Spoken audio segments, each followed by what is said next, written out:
Welcome to 5 Dubs by MDDC Press. I'm your host, Rebecca Snyder, the Executive Director of the Maryland, Delaware, and DC Press Association, which represents news media in our region. 5 Dubs focuses on the who, what, when, where, and why of local news media. We'll talk with the journalists about the stories behind the news. You can find more information about our guests in the show notes or on our website, www.5-dubs.com. We're in the studio today with Cheryl Thompson-Morton, who is the head of advisory programs for the Lenfest Institute. So welcome, Cheryl. Thank you for having me, Rebecca. Super excited about this because I learned we're going to be talking today about the expert network that Lenfest has just spun up. But, obviously through the years, Lenfest has been really committed to local journalism and being, I think, very imaginative and thoughtful about the way those services are provided to the community, and then having sort of the crucible of Philly local news to kind of test out ideas. So I think it'll be really, really fun. Yeah, I So tell agree. us a little bit about Lenfest, because that was probably an inexpert introduction to what you all are really doing. Yeah, so the Lenfest Institute was founded 10 years ago by kind of billionaire philanthropist, the late billionaire, Jerry Lenfest, who bought the Philadelphia Inquirer to make sure that it stayed in eternal local ownership. And to do that, built the Lenfest Institute to hold the majority ownership to make sure it will always be in the public interest. Um, in doing that, he created an organization, us, who not only holds, the majority ownership of the Philadelphia Inquirer, but also is made to think about the future of local news and to make sure that no matter the changes in technology or audience and consumer habits, that there would be a place that was staying on the cutting edge and could help newsrooms adapt, because Mhm. that public interest journalism is so important and it matters so much in the local context. So our work really focuses on that intersection of technology, audiences, and local news. And so that's what we do. We help news organizations to advance kind of their revenue, their technology, their audience development for growth and long-term financial and organizational sustainability. Um, we give out grants to do that. We write about best practices. We have several communities of practice which are peer learning groups. And we've recently launched the Expert Network, um, which is another way that we hope to help newsrooms kind of advance in those key areas of focus. Well, and I think it's so interesting, and of course, there's not that many billionaire philanthropists focused on local news in the world. I'm grateful for each and every one that's out there doing the good work.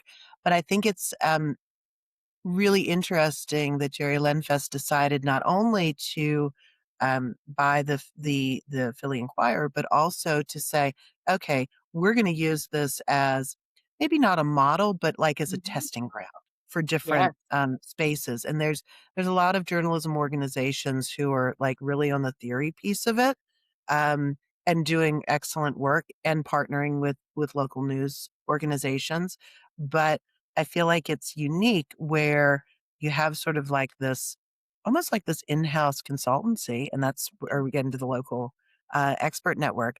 But saying, okay, here's some ideas. Let's try it out on a major metro daily. It's Yes. and so I want to understand how you came into this organization and how it feels to have that sort of like um, theory and practice all melded in together, and how that works. Yeah, it's a great question. And, one of the things that I think makes Lenfest special, and it was especially special at that time, I think still is that um, the team that Jerry brought in to build this organization were practitioners. They were people who worked in newsrooms in the business side of news and like understood the inner workings, understood what news operators were going through, and understood what changes were necessary.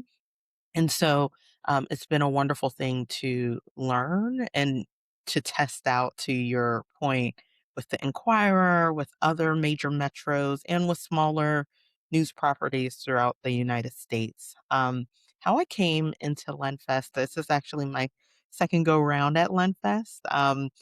I started working here about a decade ago, my first time, Mhm. and I was one of the first employees here. Oh, Um, congratulations. You were yeah, there when it thank happened? you.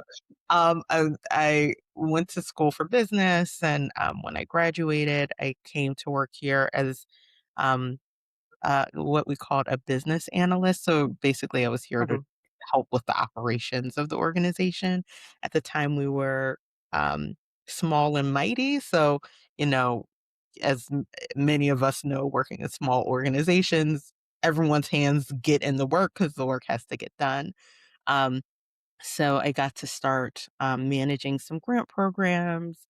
Over time, started to take more charge of what became our Philadelphia strategy, which included the Inquirer, but also included the broader Philadelphia news ecosystem, as we call it. So figuring out how do we support the individual journalists, how do we support the newsrooms here to make sure we're meeting the information needs of Philadelphians, and how do we build out collaborative models so that 1 + 1 = 3? So I was in that role for about 3 to 4 years. Did you have And any then journalism experience or like you came out of business school, but I'm not a journalist, no. So I don't come from working in the newsroom. My side comes from operations and business. got it. Okay. Um, I then left here to go work at the City University of New York, leading a project called at the Newmark J School, the Black Media Initiative, which is part of the Mhm. Center for Community Media, which is focused on research um, and training and connection for Black owned media throughout the United States. We published some research about the importance and uniqueness of Black media that we're very proud of, and ran some programs there focused on sustainability for news organizations.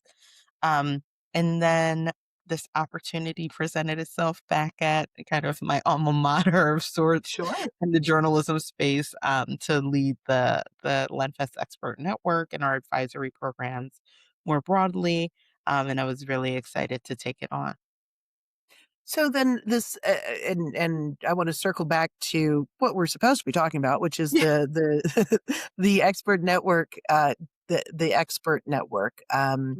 And was that an idea that Lenfest had kind of already conceived and then brought you in to run it, or did you come in as sort of the strategic, the advising programs head and sort of said, "Oh, this is what I'm seeing we need in the industry." Yeah, I wish I could say I was the one that came up with it all.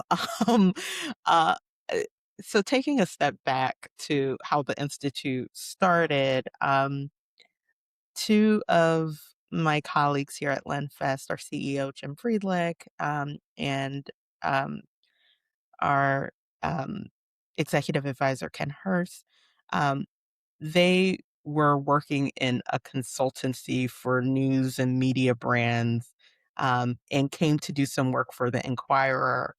And Jerry, really appreciated their approach so much that he was like, I need you guys to run this organization that I'm looking to build. So consulting is a core like competency of the team. And it has Mhm, always been an intrinsic part of what we have done. Um, so people have come to us throughout the years with requests to help them think through things like nonprofit conversion or financial modeling or business plans, things like that. So mhm. it's always been a part of our work, but it hasn't been things that we've communicated very clearly and hasn't been really clearly operationalized. It wasn't. And so, as we were going through our most recent strategic planning process, we saw that there was a real opportunity to operationalize this, to be able to bring it to more newsrooms at scale.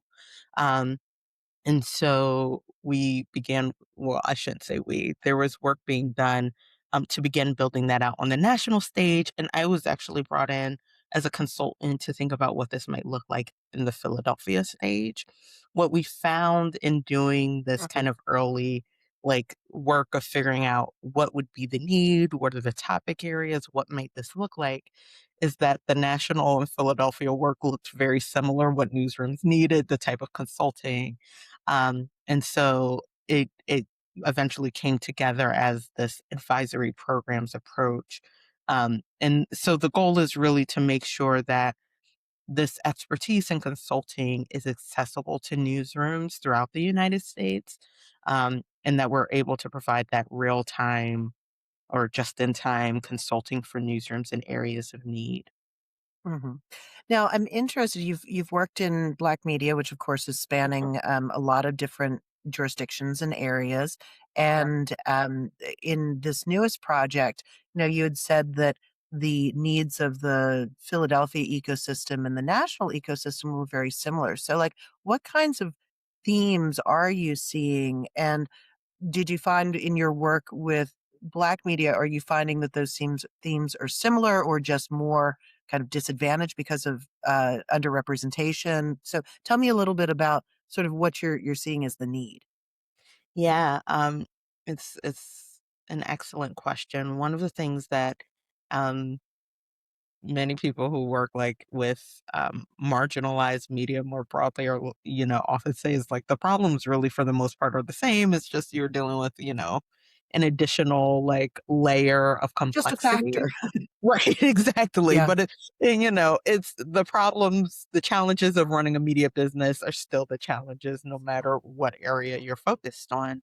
Um, Mhm. so the four key areas that came out, and I call these kind of umbrellas because we can go into so many niches within each of these topics. But the four areas are revenue generation, no surprise there, audience development, no surprise there, operational efficiency within the news organization, and technology. Those were the four kind of Yeah. key themes that kept coming up over and over again.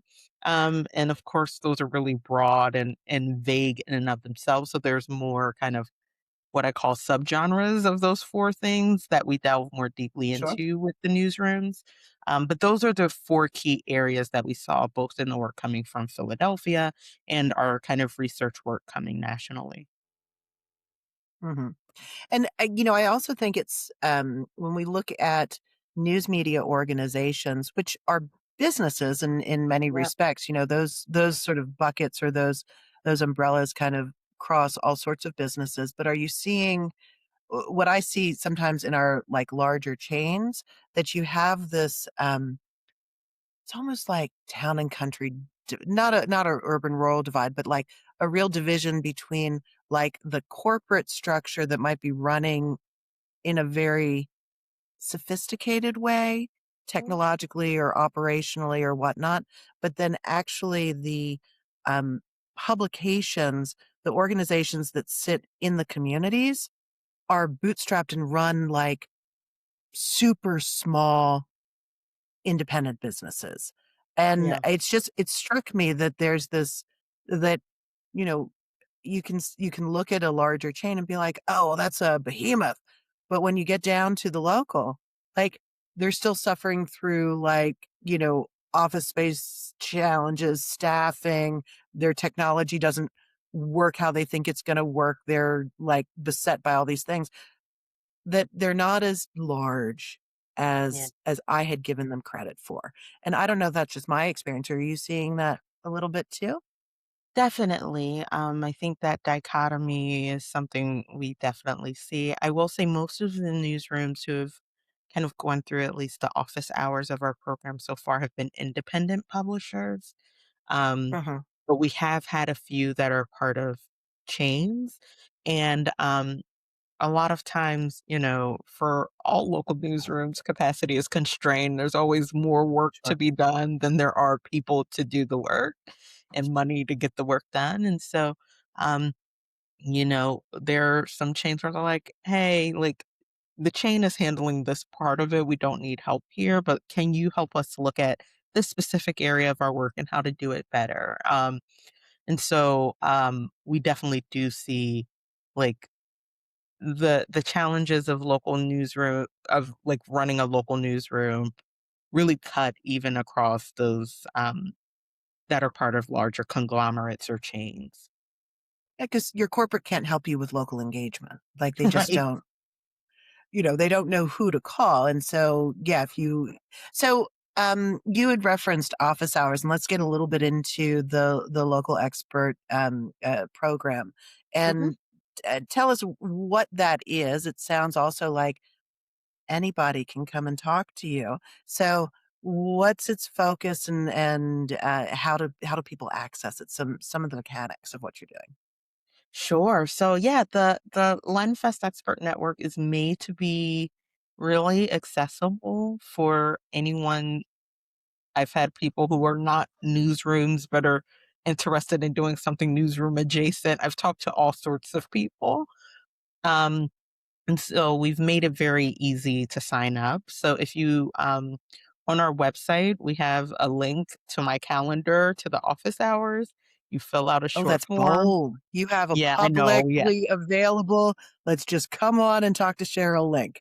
Yes, yeah, I've had some people like, "I can't believe you did that," and, some of my colleagues look at my calendar and like, "I can't believe you've done that either," but, the goal is accessibility and making it as simple as possible, so, Sure. um, you fill out a short form, what are some of the areas of consulting that we have that you're interested in? What do you really hope to accomplish or want to talk about in your office hour? And then we do a little bit of research ourselves before the meeting just to get a lay of the land and see if there's anything that jumps out to us. Um, then in that meeting, those calls usually last sometime somewhere between 30 and 45 minutes. Um, in Mhm, that time, we discuss like what is the challenge or the opportunity that you're looking for help with, and we evaluate if there's an opportunity for an expert to be helpful. Many times there is, sometimes it's not. What's needed is not an expert, but maybe can you connect me to this person or, help me talk mhm. to um this funder or something like that. So it depends. But usually from there, we'll recommend a consultant or a pathway for the newsroom and then have them go through the more formal application process. Um, but doing an office hour doesn't mean you have to be a part of the expert network if that's not of interest, or if it's not a fit. And we try to be kind of flexible to the needs of the news organization. So we've had some people come to the expert network office hours and they're asking for something different than one of our key consulting areas, but oh, there's an Mhm. opportunity, we know somebody we could pair you with. um, and so we're really here to be helpful, and available to the real-time needs of news organizations, especially local news organizations. Well, and I think also, when you're looking at it from a local perspective, there's so many different organizations working on sustainability of local news. In the press association world, we do a lot of advocacy at the state level and local level, and it felt like this year there's like 5 or 6 national organizations that are like, "We wanna help with state policy." Like, "Great, totally here for it. I want that." And I wanna like, that's a lot of ponies to manage, Yeah. in my jurisdictions, and knowing who to call for what is part of the challenge. So I love, like, from what you've said, it feels to me like you're this initial sounding board. Like, if I have an idea or if I have a challenge or this, like, thought, it's easy to sign up on and we'll get to the website address in just a second. But it's Yeah. easy to go to the website and say, all right, I want to talk to Cheryl. And then have a conversation about this is my challenge or this is an opportunity. Where do I go with it? So it's not like, and you don't want wild hair ideas, but you also don't need like, here's my fully developed business plan. Um, because you might be connecting, you might be like, oh, we did that, or we talked to someone who did that last year. And here you might want to talk to them about their experience before you get deep in. Is that Yeah. sort of that's the vibe I picked up. Is that the vibe you wanted to put out? Yeah, yeah, absolutely. That is the case. It's meant to really be a like a triage area. A lot of times I find in most of the conversations, newsrooms know what they need to do generally. The question is like, I need to do 10 things. What do I prioritize? And how do I allocate my resources in a way that has the best return on investment? Um, and so oftentimes in the conversations, like some conversations take longer because there's less clarity or we need to talk through things more. But I call them um, professional therapy sessions Yeah. because a lot of it is like, oh, well, what's happening here? Or like, how are you thinking about this area? Um, Hmm. figure out what is the key challenge, because a lot of times people may say, "Oh, we want to start a membership program." I'm like, "Okay." So, as I'm talking to them, "Oh, it sounds like you have the tiers, you have kind of some of the benefits, you are in a position that like execute on those benefits. So, is it that you need help with the communication? Do you need help with feeling comfortable communicating? Do you need help building out the systems, the CRM?" So we're able to dive deeper and get to a point where we can pinpoint what is the real like core challenge that we need to solve for to get you to the next step. And that's what those office hours are for. Usually that leads to, hey, do you need some help and support on this? Here's someone I think could help you with this specific challenge. But sometimes that conversation is enough for someone to take the next step as well. Right. Well, because it can be very isolating running a local news organization because, there aren't as many of them. There's competitive pressures in an ecosystem. I Mhm. perhaps don't want to go down the street and tell my local news competitor, like, "Hey, I'm thinking about doing this." Right. And it's so interesting because journalism is that push-pull of you have these business interests, but then you have these journalism interests that you, in some ways, want to collaborate very strongly, and in other ways are super competitive and want to get the scoop and want to do all the things. Um, and I think also when there's so many inputs coming in, it's hard to discern your clarity of purpose. So, like Right. in that membership example, kind of going back and being like, okay, so you say you want a membership program. What are you hoping to achieve? Like, what do you Mhm. want out of that? And then maybe do you sometimes have situations where people like realize, I said I wanted this, but really when I thought about what I really needed, I'd be better served by this over here. Like, Right. there's all sorts of ways to get to things. Yes, absolutely. I agree with that. And for most of the people we talk to, their clear goal is to grow audience, deepen audience, or grow the bottom line in some way. Um, and so we discuss that, like, hey, actually, based on what we've seen with a lot of newsrooms, that's not really the approach you need. Like, if you're in a dire situation, maybe like we're not going to start with membership, right? Like maybe we start with we need to do a fund like a major giving fundraising campaign to stabilize and then move to a membership campaign or um Right. let's think about like your expenses or there are other opportunities. So definitely agreed there.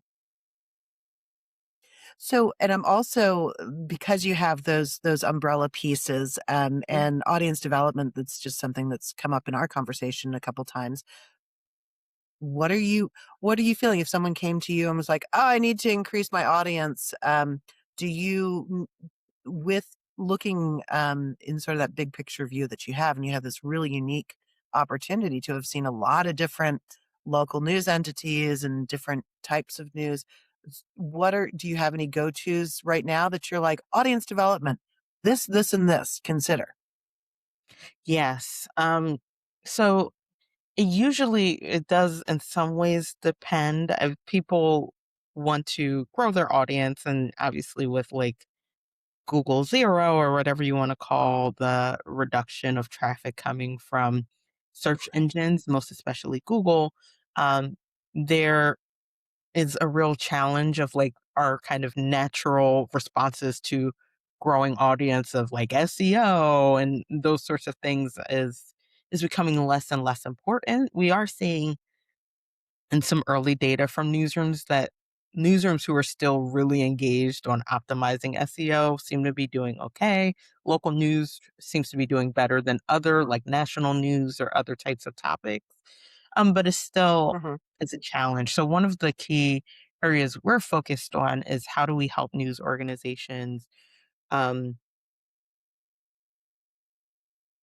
how do I want to say like create own channels and help to reduce their reliance on Google or other kind of Right. algorithm-based or external drivers that change because, Facebook did this before Google Oh, did right, like, this. you don't own your audience on Facebook or Instagram or TikTok, Exactly. you're So how do you have to we go build through, like, something that is like an owned audience that you actually can interact with directly? Once we have that owned audience, how do we do things that help to increase conversion and retention in that chain of our own audience? Um, in terms of like other ways of reaching audiences, obviously the creator trend is a big area of opportunity. How do newsrooms get involved in that opportunity to build audience on these platforms, given the current moment and where younger audiences and frankly, a lot of audiences are getting at least some part of their news. Um, and right, so, does that, for some newsrooms, that may mean like building up talent within their newsroom to kind of have a creator focus. For others, that may mean partnering with some like news creators in their local market. So we help organizations with that too. And then some things are like table stakes. So like newsletters are an excellent strategy. They still are. How can we help you they optimize are, it's that? kind of nuts that, Yeah. that's Like still really critical. it still matters. Your website, like, is your website um, a place where audiences can naturally navigate? Are your load times good? Do you have a bunch of 404 pages and broken links? There are like very basic table stakes that still matter and are still important. So we can help with some of those things, and then like we're very interested in how to help people with owned audience and with creator strategies as well. Yeah. So when once, you've talked to someone and you got a better sense of what they need, you're then connecting them with experts, and so how does that work? Is that, Yeah. and I think I read that it was free, which again sort of blew my mind a little bit, so tell us more about that. Yes, it is free to the newsrooms. It's not a free service, but thanks to our generous donors, we're able to make it free to newsrooms. One of the key things that this program has been running for the better part of a year here in Philadelphia. And we did a lot of like testing. And one of the big things we saw was people were much more likely to engage with the service if it was free. And so that was a key part of how we built the program as a result. Um, in terms of how it works, if we have an office hour, usually I will recommend a consultant to the newsroom right in that session. And they'll, most of the time, they're like, oh, that's a good fit. Sometimes I'll say, oh, there are multiple potential people. Here's where I'm leaning. And then they'll either have an immediate response or I'll follow up with some information for them to make a choice. During that period, I also will send an application link. They have to formally apply. once Mhm. we make sure there's a good fit there. Um, and once that is completed, we then pair them with the consultant. There's um, a basic contract they sign with us. There's a contract we get into with the consultant on their behalf, and then they get started on their work. The engagements typically last 1 to 3 months, with 3 months being the most popular. Newsrooms Mhm. meet with the consultant weekly or biweekly, depending on like their decision with the consultant. We don't get in the middle of how often they meet. There's some minimums, but like you all figure out how you make that work. And the consultant works directly with the newsroom on the final deliverables of that engagement. At the end of that engagement, we circle back with the newsroom on like how did it go, and once that's completed, we then pay the consultant on their behalf. So um, that's how the process works. And it's meant to not be too onerous on the newsroom and for us not to be too much in the way, um, and to Mhm. feel as much as possible like this is your consultant, um, who you can direct and work with to the betterment of your news organization. So tell me more about these consultants. Are they sort of news media consultants, or are they from other fields that are bringing their expertise to bear? They are overwhelmingly people who have worked in news. Mhm. So, yeah, I would say all except one who is like one of our financial analysts, come And money from. goes across all industries. Yeah, no, exactly. Building a financial model, you can build a model. It doesn't having that outside expertise can actually be beneficial. Um, Right. but overwhelmingly for all of our revenue and audience and newsroom workflow, obviously, there are several areas, but overwhelmingly, these are people who have worked in newsrooms, worked as like a full-time person in this key area of expertise for a news organization, Mm. and Mhm. can bring that advice to bear along with their consulting and seeing a wider landscape of news organizations. So um, they are, yeah, almost exclusively people who have worked in newsrooms. I think in fundraising, we may have one or two exceptions to that as well. But other than that, they're all news practitioners. That's actually I love that, and your website, is it a page on the Lenfest website? I guess now's the time for the big reveal, how you get to, Cheryl's calendar link, but also I know consultants have you've lifted some of them up and have profiles of each. So what is that website? Sure. So if you go to lenfestinstitute.org, you can look at our work, and the Lenfest Expert Network is there. So, and on that page, you can see the list of kind of active consultants. We have plenty more who are in our network who are not active that we can easily, bring on. You also can see the link to my calendar. Um, there, to sign up for office hours, and you can learn more about the program as well. And so it just I believe you launched in early November, is that correct? We So launched you're now like nationally in early November, yes. okay. So I'm curious about, gosh, we're recording this in sort of mid-January. So uh so you probably have had a couple consultancies kind of come to term, but a lot more sort of in medias res. So tell us, early successes or things that you're learning. What's the feedback thus far? Yeah, so we are moving toward kind of having our first cohort of newsrooms to kind of from this November, announcement get like ready to pair with consultants, which is very exciting. But we have been running a version of this program in Philadelphia since May. So um, the the benefits so far, or the impact so far has been one, people really like the program. Mhm. We um have exceeded like our net promoter score targets. Like, we have a net promoter score of 78, which is really, good for people who Yeah. who don't keep track of that.